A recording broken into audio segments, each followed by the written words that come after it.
Malagasy tompo vavy anomboka izao dinidinika izao ara isika.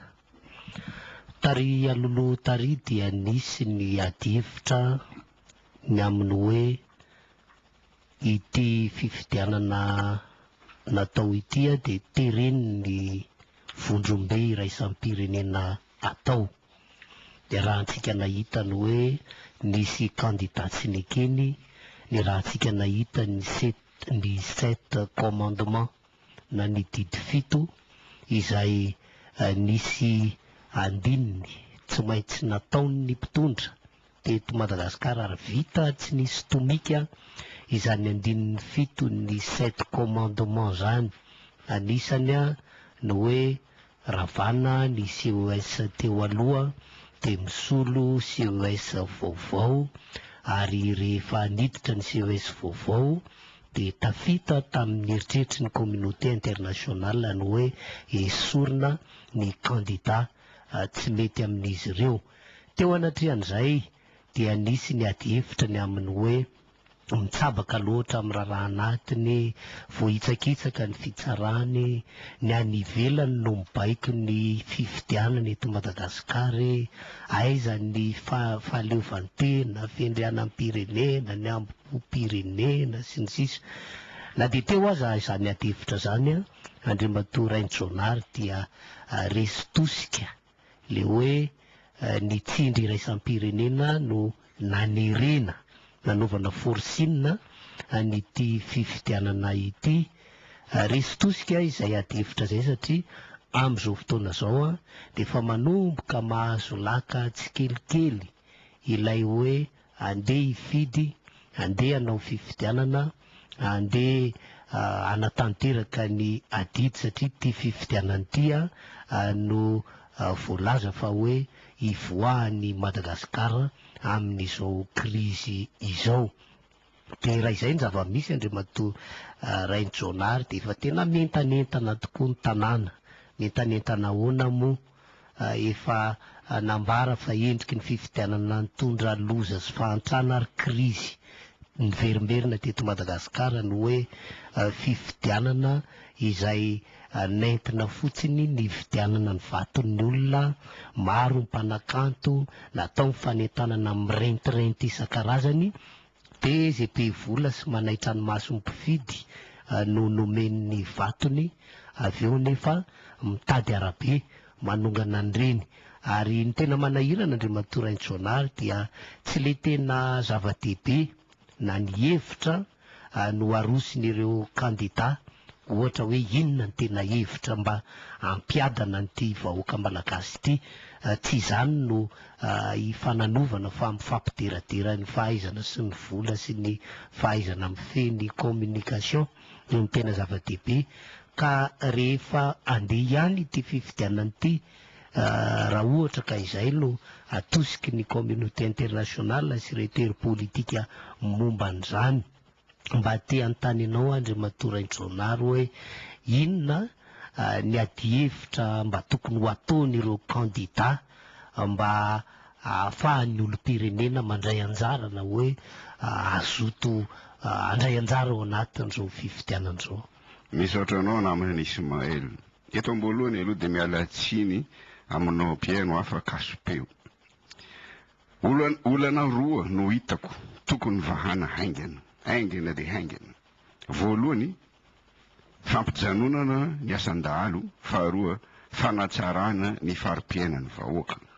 Raha voava ireo olana ireo namana Ismaël, kofe manara-panjaitra ny olana sisa rehetra, satria raha voava ireo olana ireo mijanona ny vakitrano sy ny asan-dahalo, miakatra ny fahefamividin'ny vahoaka. Ny fanatsarana fari-piainan'ny vahoaka ihany moa no hazavaiko androany. Miankina amin'ny vola izany satria araka ny fiteny malagasy ny vola no ozatry ny fiainana. Tsy hipasoko anefa malama aho fa ny vahaolana atolotra Andriamatoa Jean-Jacques Ratzietson no hazavaiko, ka miala tsiny amin'ny Andriamatoa Ratzietson raha misy latsaka kely ny teniko satria homambary aza misy latsaka. Izany Jean-Jacques Ratzietson zany dia tsy izoviana amintsika tsony. Izy dia paeto ekarena, filohan'ny vondrona Madagasikara sady tsy mantra no tsy milefitra. imbetsaka izy manao fanazavan-kevitra amin'ny Hainao Manjery sy gazety maro tamin'ny midi ohatra tamin'ny taona 7 tamin'ny taona 8 tamin'ny la gazette de la grande île tamin'ny 7 tamin'ny ROI tamin'ny 7 niditra koa izy tao amin'ny Beloa RTA tamin'ny 7 aogositra lasa teo, ary niditra koa izy tamin'ny Matomboavo namana Anika Rahermanana tamin'ny 9 aogositra lasa teo. Alohany idirako amin'ny fanazavana ny hevitra tsidika Andriamatoa Ratsifety mba hanatsara ny fari-piainan'ny vahoaka, misy tsiam-baovao anankiroa tsy azoko ialana. Voalohany, nanaovana andresaka ho an'ny mpanao gazety Andriamatoa Orlando Robemanana tale generaly ny Trésor tamin'ny 9 aogositra. Tamin'izany no nilazany fa misy banga 3,3 miliara ariary itahirim-bola am-panjakana ka tsy afaka anome fanampiana na subvention tsony ho an'ny Jeramasy ny mpivarotra solika ny fanjakana. Dia hiakatra noho izany hoy izy ny vidiny jiro, ny vidiny rano sy ny vidiny solika. Tsiam-baovao faharoa, araka ny gazety malaza tamin'ny 3 aogositra lasa teo, nifanaraka ny filohan'ny tetezamita sy ny premier ministre fa mba hanetsina ny banga eo amin'ny kitapo-bola mpanjakana amidy ireo tahiry ny andramena no giazin'ny fanjakana. Everiko raha manisy mail fa tsara izany hevitry ny izy rola zany, zany hoe ny filohan'ny tetezamita sy ny premier ministre ka tokony tohanana. Tokony etsehana aza ny arena rehetra misy eto Madagasikara fa tsy ny andramena ihany mba hialana amin'ny vahohony fianakaviam-be raisam-pirenena. Tsy manaiky izany ny fianakaviam-be raisam-pirenena satria araka ny heviny ny trosa manandevo atolony io ihany no azo ekena fa vola maloto daholo ny vola rehetra ankoatran'izany. Dia ny vola azo amin'ny famatsiam-bola hafa na fivarotana vary na fivarotana lavani na jirofo na volamena na amin'ny safira na emeraude. Lazainy fianakaviam-be raisam-pirenena sy ny bolokiny gasy fa vola maloto financement parallèle moa filazany azy rehefa vola tsy avy aminy. Araka ny malaza tamin'ny 3 septambra lasa teo, tsy menatra ny Union Européenne sy ny Banque mondiale nilaza fa tsy ekeny ny fanjakana malagasy mivarotra andramena any an-tsemana ny banga amin'ny tahirim-bola mpanjakana. Dia apetrako amintsika mianakavy ity fanontaniana ity. Itezapsidisy ve Sairamatoa Alibridi no tompon'ireo andramena ireo? Izany na manisy mail ny zava-misy dia mbola ihany misy malagasy mandoalika amin'ny fianakaviam-be iraisam-pirenena, dia zay mahatonga ny malagasy tsy mety tafavoaka amin'ny krizy. Rehefa vita izay tsy am-baovao roa zay, hiditra amin'ny vahaolana omeny Andriamatoa Ratsifety amizay aho. Alohan'izany nefa ity misy sombiny amin'ny fanazavana nomeny teo amin'ny fandraisam-peo amin'ny namana Oby Nandrianina Barjona. Ny atao hoe MID amin'ny teny frantsay moa marché interbancaire de devise dia hoe tsenam-be amin'ny fifanakalozany ny vola vahiny eo amin'ireo banky primaire misy eto amintsika. Ilay tsenabe entre zareo zany ilay izy. Io MID io mantsy décret no nametraka an'izy io. Décret 2004-731 tamin'ny 7 Jolay 2004.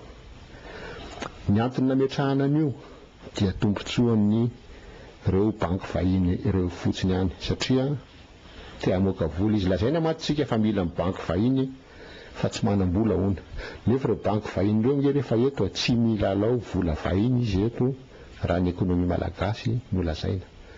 Fa ry zareo ireo vola gasy ihany no entiny hanajananao. Ny tena mampozina ny midy dia miaka-midiny izy.